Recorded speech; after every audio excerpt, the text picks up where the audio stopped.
3/4 kilo வருமே. அதுங்க ஒடியல் தான் வந்து இப்போ கூடுதலாக வெளிநாட்டுக்காரர் ஒடியல் விரும்பி. பீட்ரூட் எல்லாம் 250. என்னத்துக்கா? சுகர்காரன் சாப்பிடலாமே. இது வந்து சுகர்காரன் சாப்பிடலாம். உள்ளுக்கு எதுவும் பாருது தானே. மிளகாயெல்லாம் வந்து இங்கே தியானம்மா. வணக்கம் உறவுகளே, நான் உங்கள் கேடி பாரதி. நாங்கள் இன்றைக்கு நிற்கிறது புதுக்குடியிருப்பு மரக்கறி சந்தைக்கு. மரக்கறி சந்தையில் வந்து மரக்கறிகளின் விலை குறைஞ்சிருக்குன்னு சொல்லினோம். முதல் வந்து விலை கூடியிருக்குன்னு சொல்லினோம். இப்போ உண்மையில் இந்த மரக்கறிகள் வந்து எங்கேருந்து வருது, ஏன் இந்த விலை கூடினன்றதெல்லாம் நாங்கள் முழுமையாக பார்க்க போகிறோம். எங்களோட காணொலிக்கு நீங்கள் இப்போ தான் முதல் தடவையாக வந்திருக்கிறீங்கன்னு சொன்னால் மறக்காமல் சப்ஸ்கிரைப் பண்ணுங்கள், லைக் பண்ணுங்கள், ஷேர் பண்ணுங்கள், காணொலியை ஃபுல்லாக பாருங்கள். வாங்க பார்ப்போம். இதில் வந்து மாம்பழம் இல்லை. இது இந்த மாம்பழம் வந்து 1 கிலோ வந்து என்ன விலைண்ணா? 1 கிலோ இது 1 கிலோ 550 ரூபான்னு சொல்கிறாரு என்ன. அப்படியே கிலோவா எடுத்தா அப்படியே எதுவும் குறைவா? கிலோ எடுத்தா 500 ரூபான்னு சொன்னால் இத்தனை வருமாண்ணா 1 கிலோவுக்கு? 3/4 கிலோ வருமே. அப்படி வருமே. டேஸ்ட் என்ன இது? இதில் மருத்துவ குணம் எதுவும் இருக்கா? இருக்கு மேடம். இந்த இது கொய்யாக்காய் எல்லாம் என்ன விலை அண்ணா? கிலோ 400 ரூபாண்ணா. நல்ல டேஸ்ட்டாக இருக்கும் இந்த கொய்யாண்ணா. ப்ரெஷருக்கு நல்ல மாதிரி.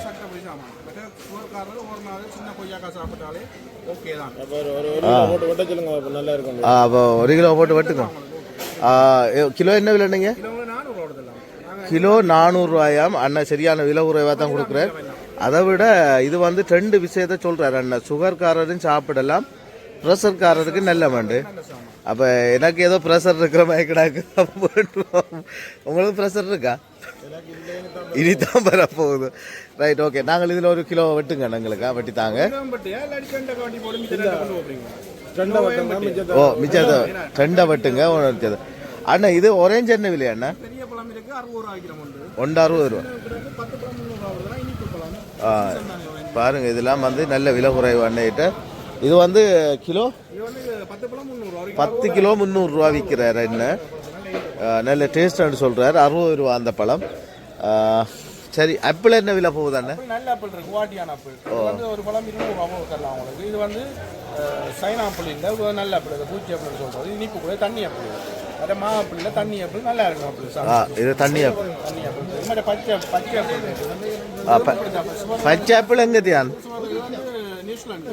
நியூசிலாந்து. இந்தியன் மாவில் இருக்கு. இது என்ன விலை? அது 650 ரூபா. சரியா லாபத்தில் இப்போ விற்று கொண்டிருக்கிறேன். கிரேப்ஸ் என்ன விலை விற்கிறீங்க? இந்தியன் தானே. வேற என்ன வச்சிருக்கிறீங்க நீங்க?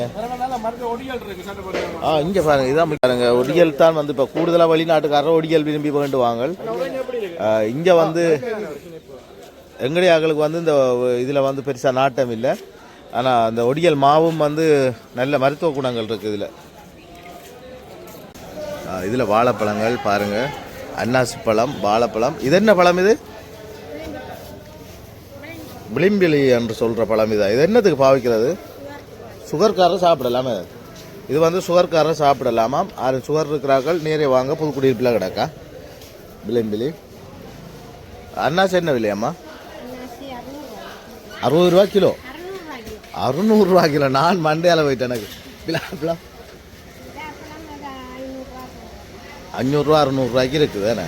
இப்போ பிலாப்பழ சீசன் இல்லையே. சரி, பிலாப்பழமும் இருக்குது. இங்கே பாருங்க. ஐயா வணக்கம். என்ன விலை ஐயா? இது என்ன? 10 100 ரூபா. ஒரு கட்டு 100 ரூபாயா? ஒரு கட்டுக்கு எத்தனை இருக்கு?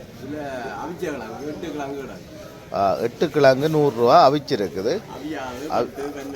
அவியாது வேற விலையில் இருக்குது. இங்கே பிலாப்பழங்களும் இருக்கு பாருங்க. இது பழமையா காயா? அதெல்லாம் பழமும் கிடக்கு, காயும் கிடக்குது. ஐயா எவ்வளோ காலமாக அந்த சந்தை வச்சுக்கிறீங்க? எல்லாம் போனால் நான் பிறந்ததுல இருந்து இது ஆந்தோழன். இப்போ உங்களுக்கு வியாபாரங்கள் எப்படி? பொருட்கள் கிடைக்குது? வியாபாரம் பெரிய இழப்பு என்ன? முதலையை விட இப்போ மோசம். ஏனெண்டா ஒழுங்கான கட்டமைப்பு இல்லை, ஒழுங்கான பிரதேசம் என்ற கட்டமைப்பு இல்லை. ஒழுங்கான என்ன நடவடிக்கை காரணத்துக்காக அப்படி நடக்குது? அவங்களையும் பிள்ளை சொல்லல. அந்த நிலையில் அந்த கட்டுக்கோப்புக்கு சரியான ஒழுங்குக்கு கொண்டாடுறதுக்கு போலீஸ் நிர்வாகம் பிள்ளை அப்படி ஒரு இருக்கு. அடித்தவனை குற்றவாளியை தண்டனை கொடுக்கணும், அவனுக்கு நேர்த்தி வர்றது. இப்படியான சம்பவத்தில் அது சரி வருது இல்லை. இப்போ உங்களுக்கு இப்போ ஓரளவு பரவாயில்ல, இது அரசாங்கம் வந்தால் பரவாயில்ல. இருந்தாலும் எங்களோட இதுக்கு கொஞ்சம் சிக்கல் தானே. இதில் வந்து நீங்கள் இந்த கடை வந்து இவ்வளோ காலமாக நடத்துறீங்கன்னு முதல் வியாபாரம் போனதுக்கும் இப்போ வியாபாரம் போகிறதுக்கு என்ன வித்தியாசம் இருக்கு? பல தூர இடைவெளி வித்தியாசம். முந்தி கட்டுப்பாடு இந்த சந்தைக்கு இன்னும் சாமான் விற்கணும்னா சந்தைக்கு காமிக்கணும். இப்போ ரோட்டு நீளம் விட்டு கிடக்கு. அப்போ அதனால் தொழில் அந்த ரீதியில் தாக்கம். ஐயா, இப்போ மட்டக்களப்பு தவிசாளர் வீரியோண்டு பார்த்தனா அவர் வந்து பொதுவான இடத்துல வெத்தில போடக்கூடாது, துப்பக்கூடாது, சந்தைக்கு அது நல்ல விஷயம் மட்டும் செய்கிறார். அப்படிங்கிற ஒரு கட்டுப்பாடு வரலையே, என்ன காரணத்துக்கா? என்னென்னா அதுக்கு சரியான நடவடிக்கை செய்யாதான் காரணம், குற்றவாளிக்கு தண்டனை கொடுக்காதான் காரணம். வேறு ஒன்றும் இல்லை. சில நேரத்தில் அண்டைக்கு மேலே வந்து கோர்ட்ஸில் கொண்டு போய் துப்பினாக்களுக்கு 7,000 ரூபா குற்றம் அடிச்சது. திரும்பாம அதை செய்யறாங்களா? அதுக்கு நடவடிக்கை அதுக்கு என்ன செய்யலாம்? சிசிடி கேமராக்களை பூட்டி விடணும். சிசிடியும் கிடக்கு, அங்கே கிடக்கு. அது பூட்டியும் சரி வராது. உங்களோட நடவடிக்கை முக்கியம். என்னண்டா குற்றம் செய்கிறவன் பயப்படணும். நீ நான் செய்தா பிடிச்சோண்டே அழைப்பாங்க, செய்வாங்க. இன்னொரு விஷயமும் இருக்கு ஐயா. இப்போ நீங்கள் சொல்லி கொடுத்தா உங்களுக்கு ஒரு பிரச்சனை உருவாக்குவாங்க. அந்த பிரச்சனை தான் அதான் சொல்லலாம். சொல்ல போனால் அவங்க கொட்டனோட நிற்பான், இல்லட்டா பூக வரைக்க வாழை தலையை அடிக்கிட்டு போகிறாங்க. இதுதான் நடக்குது நாட்டில் நடக்கும். அப்போ அந்த எல்லாத்தையும் பயந்து செய்ய வேண்டி கிடையாது. பயந்தான் போகணும். இப்போ நீங்கள் இவர் புல விட்டாருண்டா அவரை நான் கேட்கலாம். இதுக்கு வந்து எந்த அமைச்சர் இங்கே சரி ஒரு அமைச்சரை நீங்கள் சொல்கிறேன்டா இவர் இருந்தால் இதை செய்வாருன்றதை நீங்கள் யாரை காட்டுவீங்க? அதை சொல்லலாம். ஏன்னாண்டா இப்போ பிரதேச கடந்த காலத்தில் நாங்கள் இதுக்குள்ள ஒரு பிரச்சனை இருக்குது, இதுக்கு தவிசாளர் சரியான முறையில் எடுங்கோன்னு சொல்கிறதுல அங்கே இருக்கிறவ அவர் வாரக்கிறதுல இங்கே சொல்லிடுவாங்க, இப்படி இன்னார் வருது, இன்னும் நடவடிக்கை செய்கிறாங்க, அதுக்கு கேட்ட ஓடிடுங்க. டக்கடை ஃபோன் பண்ணி சொல்லிடுவாங்க. ஃபோன் அடித்து சொல்லுவாங்க. இப்போ ஒட்டுமொத்தமாக நிப்பாட்டுறா ஃபோனுகள் சில செயலை தான் நிப்பாட்டுறோம். சரி, அக்காட்ட கேட்க போகிறான். நீங்கள் என்ன எங்கக்கா நீங்கள் ஓடுறீங்க? உங்கள்கிட்ட கேட்க வரேன். அக்காட பழக்கடையிலேருந்து அக்கா ஓடுறா. பழக்கடையில் எல்லா பழமும் கிடக்குது. முக்கியமான பழமெல்லாம் இருக்குது. அக்கா இந்த பழம் என்ன விலை அக்கா? இந்த மாம்பழம் கிலோ 600 ரூபாய். என்ன பேர் அந்த மாங்காய்க்கு? டொம்னேசியன் வந்து கிலோ 600 ரூபாய்க்கு விற்கிறீங்க. அடுத்தது இது இல்லை, இந்த பழம் அது காய், இது பழமா? என்ன உங்களுக்கு பழங்கள் எது வந்திருக்கால கொடுக்கறதுக்கு ஆரம்ப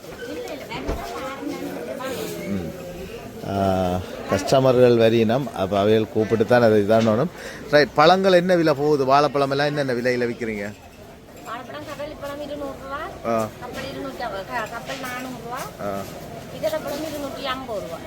இப்போ மக்கள் எல்லாம் உங்கள்கிட்ட ஆரவாரப்பட்டு வேண்டினவா? என்னத்துக்கா? ரோட்டு வழியெல்லாம் கடைகள் போட்டு விற்கிறதால உங்களுக்கு பெரிய பிரச்சனையாக இருக்குன்னு அங்கேயே வேண்டிட்டு போகிறாங்க இலகுவா. நீங்கள் எவ்வளோ காலமாக அந்த சந்தை வச்சுக்கிறீங்க? 15 வருஷமாக செய்கிறீங்க. 15 வருஷத்துக்கு முதல் இருந்ததுக்கும் இப்போ இருக்கிறதுக்கு என்ன வித்தியாசம் இருக்கு?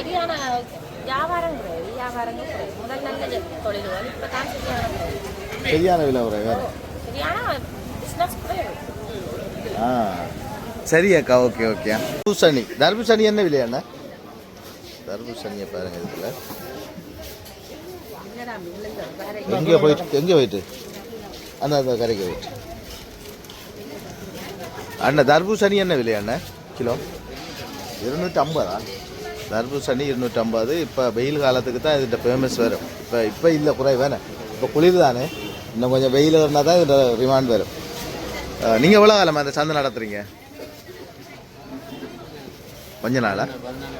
12 வருஷமாக செய்கிறீங்களா? 12 வருஷத்துக்குள்ளே நீங்கள் அப்போ செய்ததுக்கும் இப்போ செய்ததுக்கும் என்ன வித்தியாசம் இருக்குது? முதல் மாதிரி இல்லைன்னா இப்போ என்ன காரணம்? வியாபாரங்கள் போகாததுக்கான காரணங்கள் எதுவும் இருக்குமில்ல? வெளியில் கடை இருக்கிறது தான் பெரிய பிரச்சனை. ஏது வெளியில் வந்து சும்மா எந்த ஒரு இதுவும் இல்லாமல் போட்டிருக்கிறாங்களே, என்ன சட்டத்தில் இருக்குது, ஆனால் அது நடைமுறையில் இல்லை. எல்லாமே அதை செய்கிறாங்க.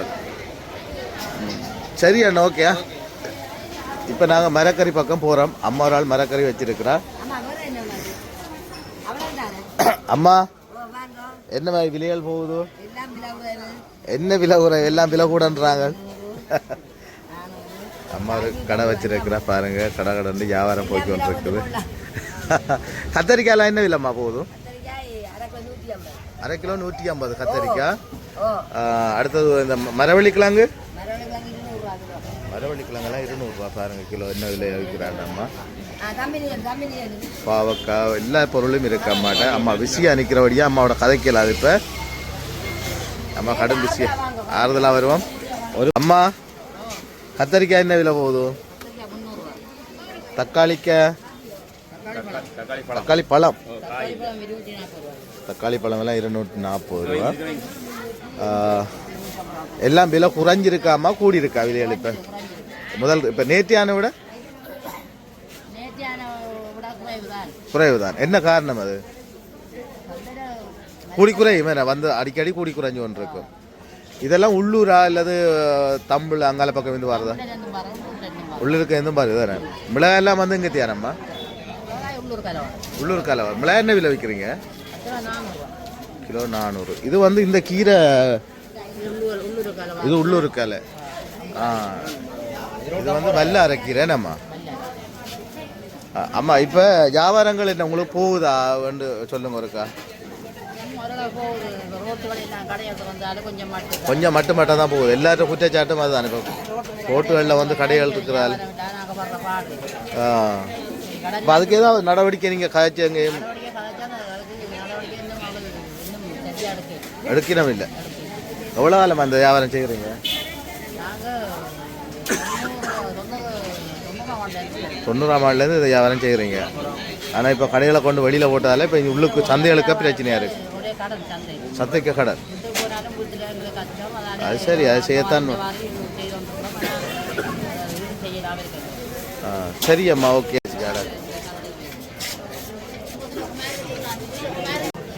பாருங்க எல்லா பொருட்களும் கிடக்குது.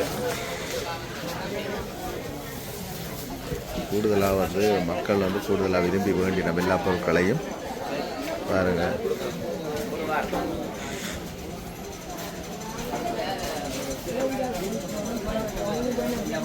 சந்தை தான் கிடக்குது. அப்படியே மரக்கறி சந்தையை பார்த்து கொண்டு போவோம்.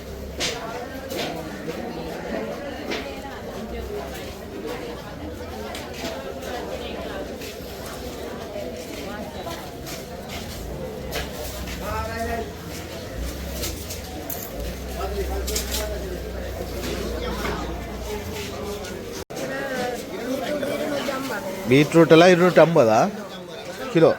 இந்த இது என்ன இது கோவா என்ன விலை விற்கிறீங்கம்மா? 230 கிலோ.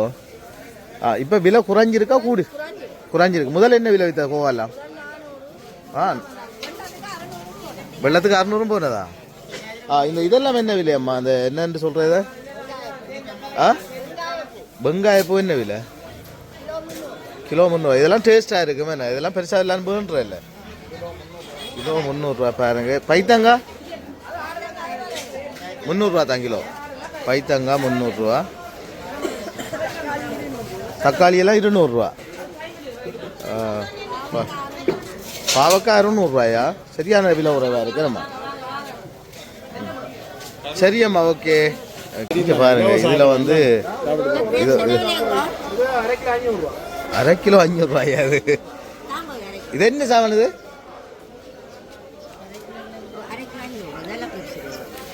இது என்ன கிரேப்ஸ்? அது மாங்காய். நீங்க பாருங்க அப்படி இருக்காண்டு.